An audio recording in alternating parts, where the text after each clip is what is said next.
เติมน้ำมันเองเด็กปั๊มเองเซอร์วิสเองซอยเจ้าของเองอยู่บ้านเองผมมีเลยครับเด็กปั๊ม อยู่บ้านนี้เวลาเติมน้ำมันที่ปั๊มคือเฮาบริการเจ้าของเอง นิดเองหมด เฮ็ดเองทุกขั้นตอนจ่ายเงินนี่กำลังจ่ายเงินเนี่ยพอจ่ายเงินเสร็จมันคิดแล้วเขาก็เติมน้ำมันได้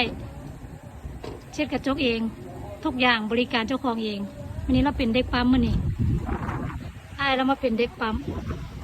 เติมน้ำมันมาเติมน้ำมันอยู่เกาะมื้อนี้นี่เห็นปะ